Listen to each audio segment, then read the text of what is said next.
आज हम किसी खबर की बात नहीं करेंगे और ना ही कोई अपडेट देंगे। नहीं, आज हम एक हिसाब करेंगे, एक रसीद का विश्लेषण, एक ऐसे संकट की चीरफाड़ जो लग तो रहा है कि कहीं दूर किसी और देश में सुलग रहा है, पर उसकी कीमत वो तो हम सब चुका रहे हैं, अपनी जेब से और शायद अपनी रूह से भी।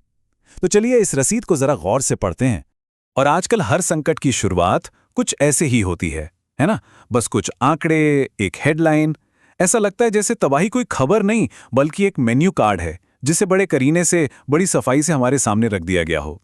बेअसर, बेजुबान। तो इस मेन्यू में सबसे पहले क्या है? पहली डिश, 21 घाव। जी हां, एक साफ सुथरी नंबर्ड लिस्ट। बिल्कुल वैसे जैसे कोई डॉक्टर मरीज के दर्द को गिनकर यह दिखाने की कोशिश करे कि सब कंट्रोल में है, जबकि असलियत में जख्म और भी गहरा होता जा रहा है। जरा इस लिस्ट का अनुशासन तो देखिए। हर एक तबाही को एक छोटे से बिंदु में समेट दिया है। पेट्रोल, सिलेंडर, रुपया, सब एक लाइन में खड़े हैं। मानो कि बस गिनती कर लेने से या इन्हें आंकड़ों में बांध देने से असलियत का जहर कम हो जाएगा। और ये गिनती भी कोई छोटी मोटी नहीं है। 30 लाख करोड़ रुपए। इतनी बड़ी रकम शेयर बाजार से ऐसे गायब हो गई जैसे कभी थी ही नहीं। सोचिए, ये सिर्फ एक नंबर नहीं है, ये हमारी इकॉनमी के शरीर से रिश्ता हुआ खून है, जिससे बस एक हेडलाइन में समेटकर सुखा दिया गया है। और शायद यही हमारे समय की सबसे बड़ी विडंबना है। हम एक ऐसे संकट के बारे में पढ़ रहे हैं जो हमारी चाय को तो पहले ही 5 रुपए महंगा कर चुका है। आपदा अब सिर्फ अखबारों में नहीं रही, वो हमारी प्याली में उतर आई है। तो ठीक है, अब इन गिने चुने घावों की पट्टी हटाकर देखते हैं। जरा सतह के नीचे झांकते हैं, उस सच्चाई को देखते हैं जो इन नंबरों से कहीं ज्यादा चुभने वाली है और कहीं ज्यादा असुविधाजनक। और यहां एक सवाल उठता है, एक ऐसा सवाल जो हमें खुद से पूछना ही पड़ेगा कि हम कितने स्वतंत्र हैं। हम खुद को एक आजाद मुल्क कहते हैं, एक संप्रभु राष्ट्र, पर क्या हमारी आजादी वाकई उतनी मजबूत है जितना हम सोचते हैं, या ये बस एक खुशफहमी है? देखिए, सच तो यह है कि हमारी रसोई में जलने वाली आग की लौ वो हमेशा से हॉर्मुज की इस पतली सी समुद्री राह पर कांपती रही है। हमारे विकास की कहानी, हमारी तरक्की, उसके स्याही तो इसी रास्ते से गुजरने वाले तेल से बनती आई है। इस युद्ध ने हमारी इस निर्भरता को बनाया नहीं है, नहीं, उसने तो बस इसके ऊपर से पर्दा हटा दिया है। और ये बात सिर्फ तेल और आग तक सीमित नहीं है। नहीं, ये बात इंसानों की भी है। 90 लाख भारतीय, वो लोग जो अपना भविष्य बनाने, अपनी किस्मत लिखने खाड़ी देशों में गए थे, और आज वो उसी आग में फंसे हुए हैं। वो यहां से क्यों गए? क्योंकि यहां कुछ कमी थी।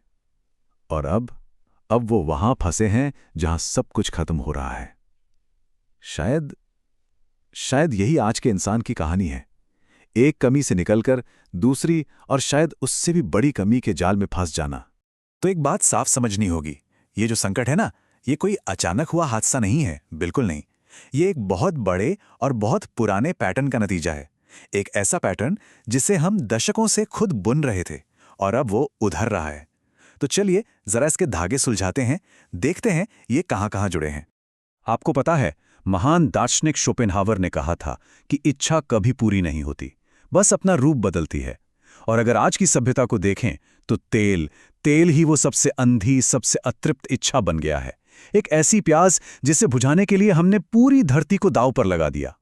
और इस प्यास की कीमत वो भी हम चुका रहे हैं। प्लास्टिक इंडस्ट्री को ही देख लीजिए। जिस इंडस्ट्री ने हमारी पूरी दुनिया को अपनी गिरफ्त में ले रखा है, वो अब खुद ठप होने की कगार पर है। और विडंबना देखिए कि हम लड़ भी उसी तेल के लिए रहे हैं जिससे बना प्लास्टिक शायद एक दिन हमारा कफन तैयार करेगा। हमें हमेशा से यही सिखाया गया था, है ना, कि विकास का मतलब है आत्मनिर्भरता। पर हुआ क्या? हमारी प्रगति का असली मतलब निकला दूसरों के संसाधनों पर, दूसरों की जमीन पर और दूसरों की आग पर टिकी हुई एक बेहद नाजुक, बेहद कमजोर निर्भरता। तो सबसे जरूरी बात जो हमें समझनी है वो ये है, ये संकट, ये युद्ध, ये कोई एक्सीडेंट नहीं है। ये एक रसीद है, एक 100 साल पुराने कर्ज की रसीद जो अब ब्याज समेत हमारे सामने पेश कर दी गई है। चलिए अब जरा आज की बात करते हैं, अभी की, क्योंकि ये कहानी अब किसी दूर देश की नहीं रही। नहीं, ये कहानी तो उस आईने की बन गई है जिसमें आज हम सब अपना चेहरा देख रहे हैं। ये संकट वहां बाहर नहीं है, ये हमारी रसोई में रखे उस सिलेंडर में है जो हर दिन भारी और महंगा होता जा रहा है। ये हमारे बैंक अकाउंट में है, जहां $1 के सामने हमारा रुपया 93 रुपए 70 पैसे पर आखिरी सांसें लेता दिख रहा है। और ये सब क्यों हो रहा है? क्योंकि हमारी सुरक्षा का, हमारी तरक्की का जो महल था, वो ईंटों से नहीं, तेल की कीमतों वाली रेत पर बना था। और वो रेत अब $108 प्रति बैरल की रफ्तार से खिसक रही है। और हम क्या कर रहे हैं? लोग अब गैस छोड़कर इंडक्शन चूल्हे खरीद रहे हैं। गैस से भरोसा उठा तो बिजली पर कर लिया। पर एक मिनट, बिजली? वो तो खुद कोयले और पानी पर निर्भर है। ये तो बस खुद को बहलाने जैसा हुआ, एक निर्भरता से भागकर दूसरी में फंस जाना, एक अंतहीन चक्र। तो फिर आखिर में इस पूरी रसीद का निचोड़ क्या है? इस पूरे हिसाब किताब के आखिरी पन्ने पर आखिर लिखा क्या है?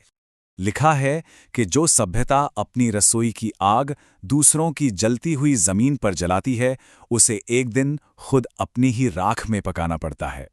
इस एक लाइन पर जरा सोचिएगा जरूर।